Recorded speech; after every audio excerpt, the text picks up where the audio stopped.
सब बर्बाद हो गया भैया, सब खत्म हो गया। तू जानता तो है मुझे कितना नुकसान हो गया। भाई तेरे 10,000 लौटा दूंगा, कुछ समय तो दे। हाँ जल्दी लौटा दूंगा। सुनिए, आप हमसे शादी करेंगे? माफ कीजिए लेकिन ये क्या बोल रही हैं आप? मैं आपको समझाती हूँ। आप बैठिए, आराम से बैठिए।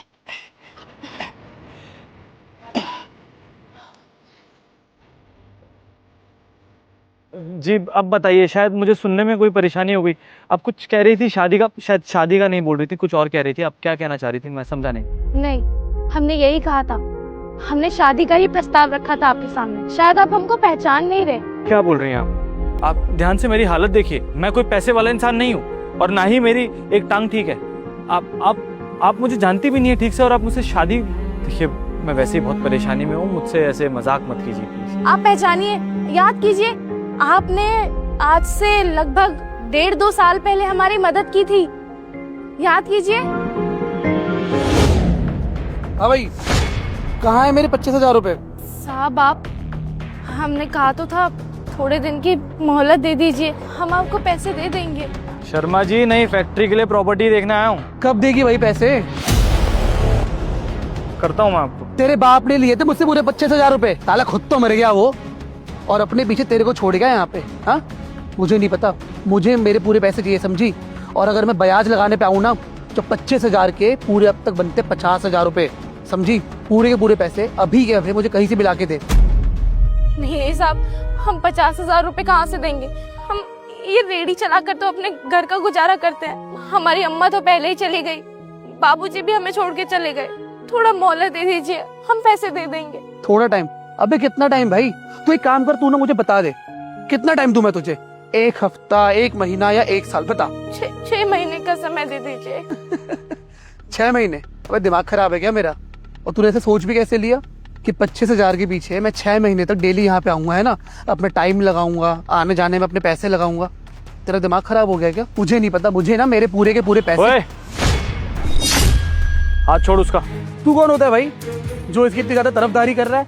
कुछ तेरी लगती है तो एक काम करना, जितने भी पैसे बनते मेरे 25,000 रुपए तू ही दे दे मुझे। ले,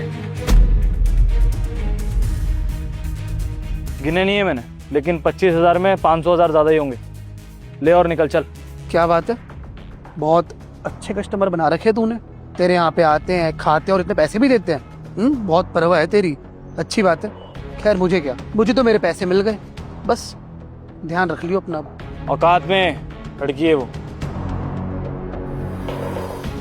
पहले तो बहुत बहुत शुक्रिया साहब, आपकी वजह से हमारा 25,000 रुपए का कर्जा खत्म हो गया। वरना हम वो 25 का 50 कब कर देते, हम तो भरते भरते थक जाते। हम आपको ये पैसे लौटा देंगे, आप परेशान मत होइएगा। आपने मदद की उसके लिए शुक्रिया।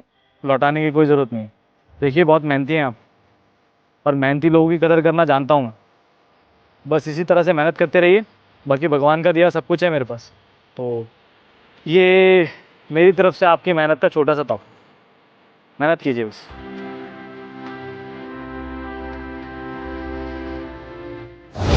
हाँ इसी रेडी पर आया था मैं आपके पास शायद।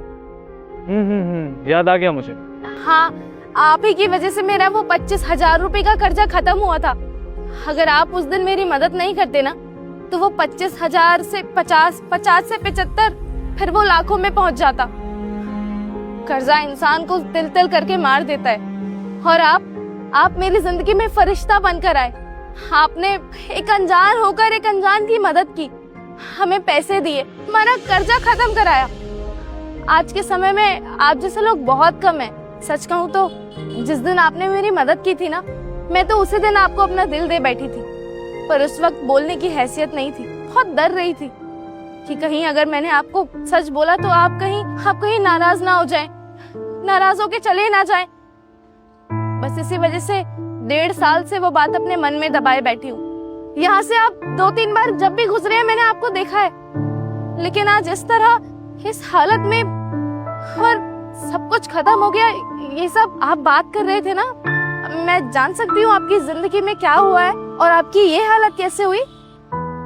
वो कहते हैं ना, इंसान जब दुनिया को बदलना चाहता है तो कुछ ना कुछ अड़चनें बीच में ज़रूर आती हैं। दरअसल जीवन में बहुत अच्छा काम कर रहा था मैं, मेरे सभी बिजनेस बहुत अच्छे से चल रहे थे, लेकिन उसके बाद मुझे लगा कि मुझे देश के लिए कुछ करना चाहिए। इस देश में इतनी गर्मी पड़ती है, तो मैंने एक टीम हायर की जिनसे कहा कि एक ऐसा एसी बनाओ जिससे बिजली का बिल कम आए, इतना जितना कूलर का आता है। और मेरी टीम ने बहुत अच्छा काम किया, मैंने बहुत पैसा लगाया उस प्रोजेक्ट पे, और हम लोगों ने फाइनली एक ऐसा कंप्रेसर तैयार किया जिससे बिजली का बिल कम से कम 30% और कम हो जाता बाकी एसीओ के मुकाबले। मैंने सोचा कि अगर ये टेक्नोलॉजी इंडिया में आ गई तो मैं ज़िंदगी में बहुत तरक्की भी करूँगा और देश को कुछ नया दूंगा तो मेरा नाम भी हो जाएगा। लेकिन वो कहते हैं ना, इंसान की किस्मत में जो लिखा होता है वही होता है। मैं कहाँ सपने देख रहा था कि एक बहुत बड़ा आदमी बनूंगा, इस देश में मेरा हर कोई नाम जानेगा, दुनिया के लिए कुछ करूंगा, लेकिन ये सपने कब टूट गए पता ही नहीं चला।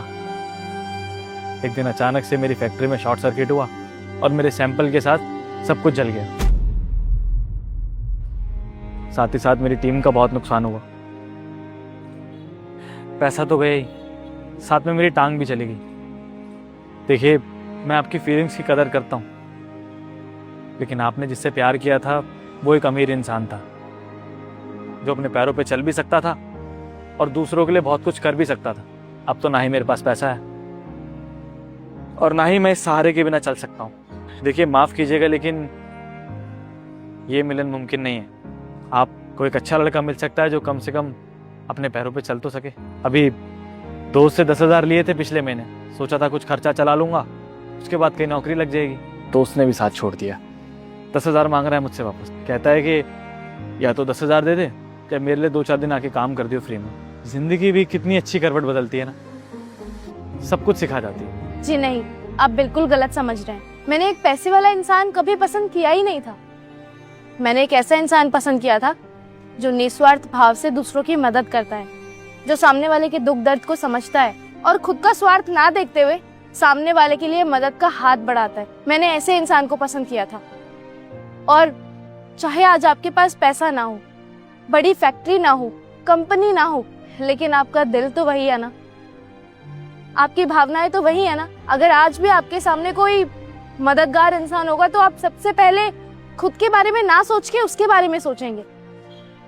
आप जैसे लोग बहुत कम होते हैं इस दुनिया में, और आपके साथ ये सब हुआ सुन के बहुत बुरा लगा। लेकिन अब आपको और परेशान होने की जरूरत नहीं है। अब आपका सहारा मैं बनूंगी। मैं और आप साथ में रह के एक दूसरे का सहारा बनेंगे और एक दूसरे के दिन वापस से अच्छे कर देंगे। एक वक्त था जब आपने मेरी मदद की थी, ये मैं एहसान नहीं चुका रही हूँ, बस एक अच्छे इंसान की मदद कर रही हूँ, क्योंकि तब आपने मेरी मदद की थी, अब मेरा फर्ज है। प्लीज, हम आपसे विनती कर रहे हैं, हमसे शादी कर लीजिए। आप हाथ मत जोड़िए प्लीज। किसी ने शायद ठीक ही कहा है, समय से पहले और किस्मत से ज्यादा कभी किसी को कुछ नहीं मिलता। सच बताऊं तो आपसे बात करके मुझे लग रहा है कि मेरा ड्रीम प्रोजेक्ट आपके साथ पूरा ही होना लिखा है। मैं तैयार हूं आपसे शादी करने के लिए, और मैं वादा करता हूं आपके ऊपर कभी बोझ नहीं बनूंगा, आपका साथ दूंगा, इसको आगे बढ़ाऊंगा और अपना सपना पूरा करूंगा, वो भी आपके साथ मिलके। देखिएगा, हमारा नाम जरूर होगा। और मैं भी आपका बहुत अच्छे से ख्याल रखूं, और ये जो है ना, इसी पे काम करके हम वापस से अपने दिन पहले जैसे ले आए। भरोसा है।